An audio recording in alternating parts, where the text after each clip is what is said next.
Jair, entonces tenemos un pibe, Jair, de 20 años, metido en la revolución apoyando a Brizola Y a João Goulart. y a John Goulart. Y a João ¿Cómo, Goulart. cómo llega? Por qué llegaste vos ahí?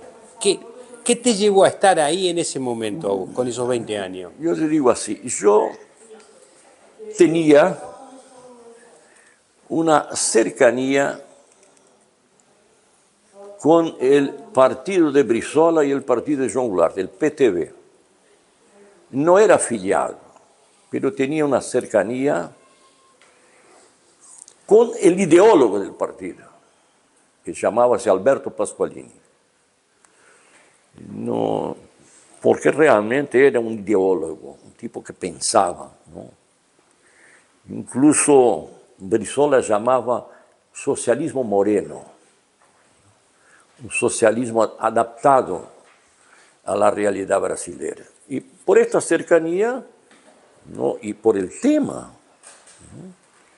Los militares no admiten que el presidente electo ascienda a la presidencia con la renuncia del presidente.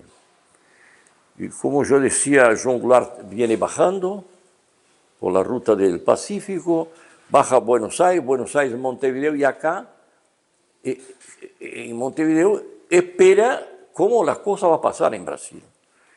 Y su cuñado, gobernador de Rio Grande del Sur, en la resistencia, que duró, la renuncia fue el 24 de agosto, y João Goulart asciende a la presidencia en 7 de septiembre. Este fue el espacio. Pero ¿qué pasó? Es muy interesante para la historia de Brasil. Brizola en esta resistencia logra con que el comandante del tercer ejército, el poder, se junte a él. Se junte, mirá. En la resistencia. Entonces la correlación de fuerza cambió. Y Brizola toma conocimiento de que un grupo había salido de Brasilia rumbo a Montevideo para conversar con João Goulart. ¿Y qué pretendían ellos? Proponer a João Goulart: tú puedes ascender a la presidencia, pero vamos a cambiar el régimen de presidencialista para parlamentarista. Y Brizola no quería que João Goulart aceptara esto. Y le llama por teléfono acá para Montevideo. La correlación de fuerzas cambió. Venga para Porto Alegre y te enteres de la cosa. Y si es necesario negociar algo, vas a negociar con todas las informaciones. Pero lamentablemente João Goulart, acá en Montevideo, se puso de acuerdo. En la época me enojé mucho con esto, ¿no? Porque estábamos, sí, habíamos avanzado.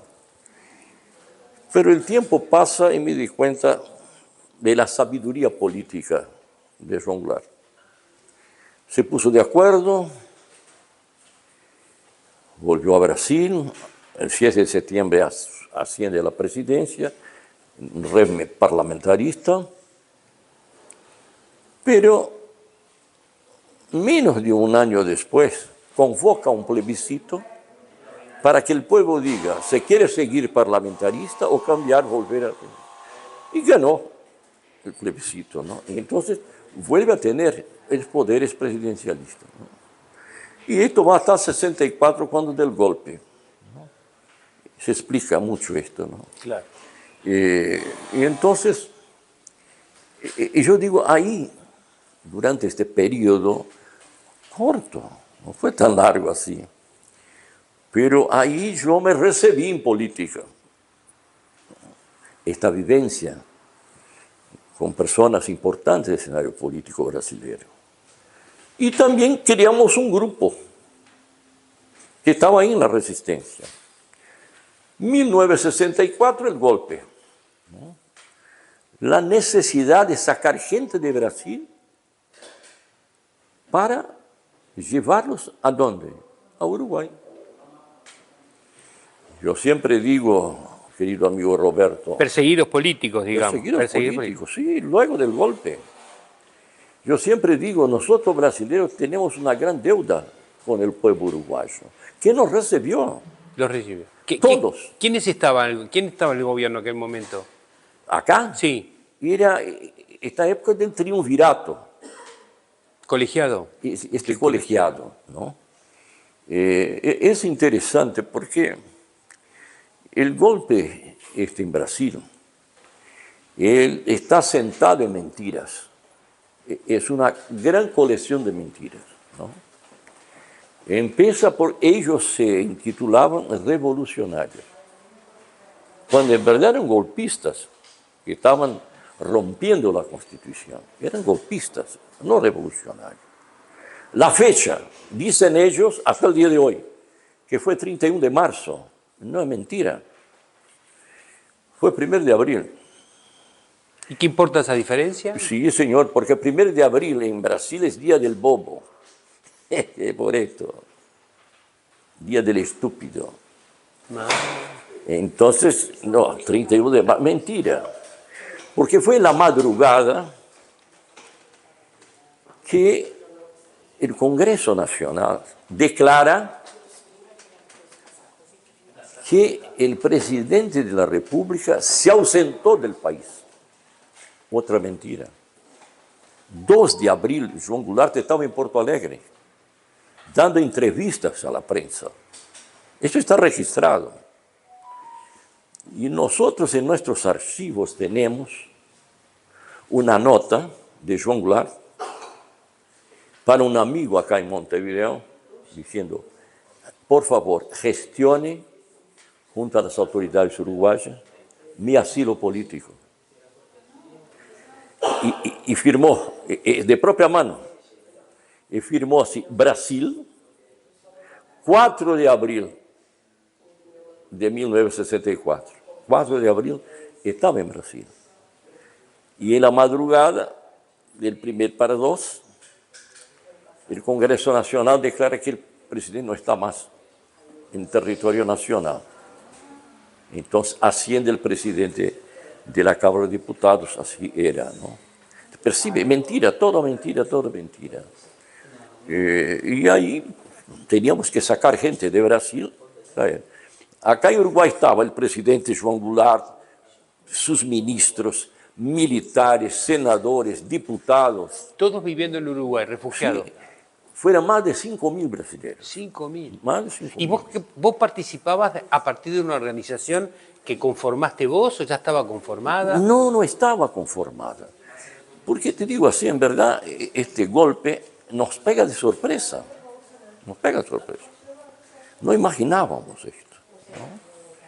Entonces se tiene que sacar la gente de Brasil para salvarse, para salvarlos. ¿Y vos que tenías armada una estructura en el Uruguay y Montevideo? No, todo de apuro. De apuro. Este grupo que se juntó espontáneamente durante esta resistencia de la legalidad,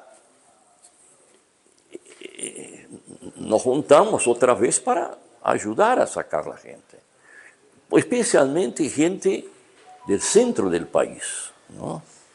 Gente que vive en Rio Grande do Sul sabe cómo llegar en la frontera con Uruguay, sabe cómo cruzar, ¿no? Ahora te imaginas alguien de São Paulo, Rio de Janeiro, que no sabe, ¿no? Y del nordeste del país.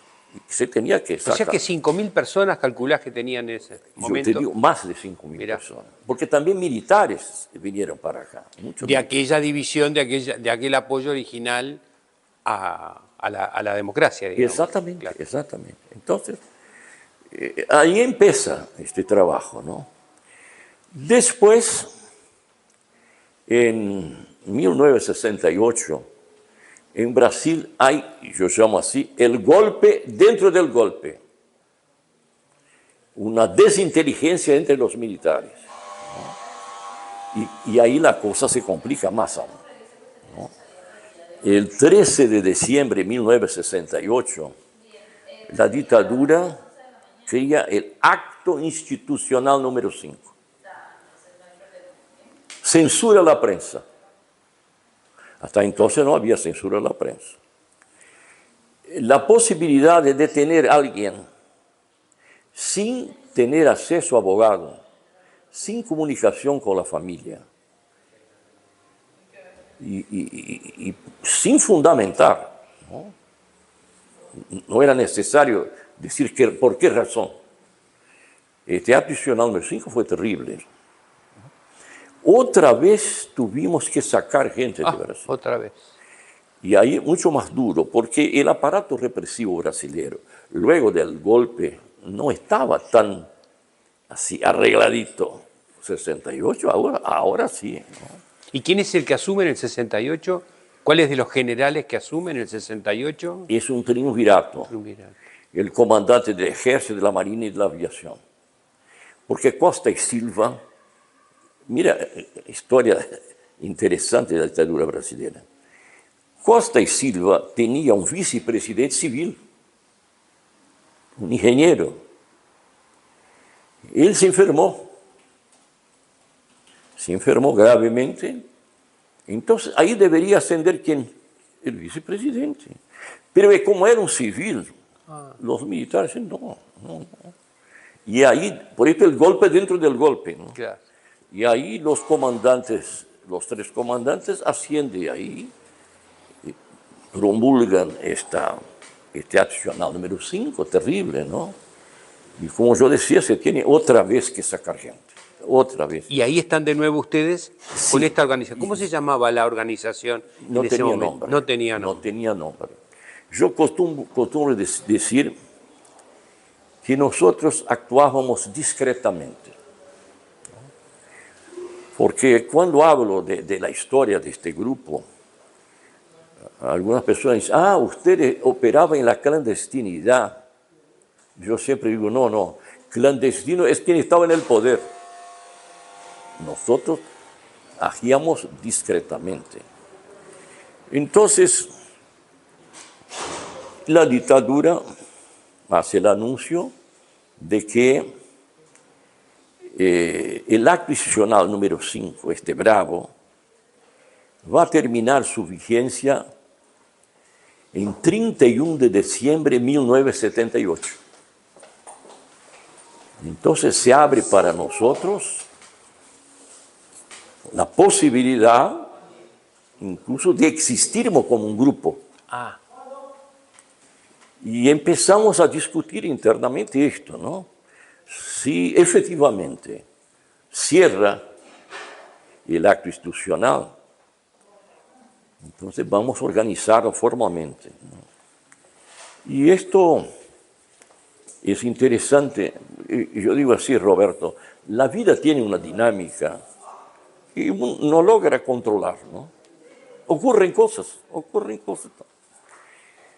Justo en 12 de diciembre de 1978 hay el secuestro de los uruguayos, Lilian Ceriberti, Universindo Díaz, 12 de noviembre. Días después se terminaría el acto institucional. Y nosotros hicimos la denuncia del secuestro. No imaginábamos que esto se llamaba Operación Cóndor, Plan Cóndor, no imaginábamos esto, ¿no? Un secuestro, víctimas uruguayos, donde participaran, además del aparato represivo brasileño, gente del ejército uruguayo. Gravísimo. Hicimos la denuncia por estas cosas. La prensa brasilera nos ayuda, asume la denuncia. La prensa internacional hace lo mismo. Y esto empieza a marchar. Y efectivamente, en 31 de se termina el acto institucional número 5. Empezamos a hacer reuniones. Muy semejante a Uruguay, el Río Grande del Sur, los meses de enero y febrero no pasa nada, ¿no? Vacaciones, playa. Reuníamos 40, 50 personas semanalmente para organizar un seminario donde el título era Seminario Justicia y Derechos Humanos. y realizamos en marzo de 1979 y termina el 25 de marzo.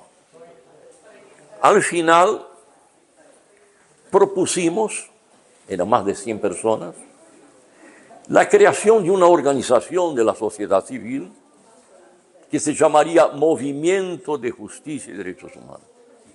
Ahí nace formalmente. Ahí la gente se pone de acuerdo. Propusimos un estatuto, que es una exigencia legal, se aprobó, elegimos la primera dirección. Con toda esta documentación, fuimos al sector del Estado que hace el registro, ¿no? Miró la documentación. ¿Usted quiere me crear problemas? No, queremos registrar solamente. No, por favor. Y usted puede negar por escrito y firmar. ¿Quiere me crear problemas? Todo así. Usted pense mejor sobre esto. De aquí a una semana, 10 días, pasamos acá y vamos a ver lo que usted decide. Pasados estos días, fuimos ahí, ya estaba la negativa por escrito y firmado. Ingresamos con una causa en la justicia, porque cumplimos con todo lo que la ley prevía. Y en el día 11 de agosto de 1980 se celebró el registro. 3 años después, todos años. Mira qué cosa. Entonces, con todo Pero esto... estaban en plena dictadura todavía. Sí, aún sí. Y entonces, mira, somos la más antigua organización de derechos humanos de Brasil. De Brasil. Somos la más antigua, ¿no? Era un tiempo que ni se hablaba, se falaba de ONG, esta organización no gubernamental, no, ni se decía. ONG, no se hablaba de esto, ¿no? Entonces, solo por esta razón, ¿no? Y ahí, claro, organizados formalmente y formalmente atacados también, ¿no? Entonces, fue difícil, pero logramos.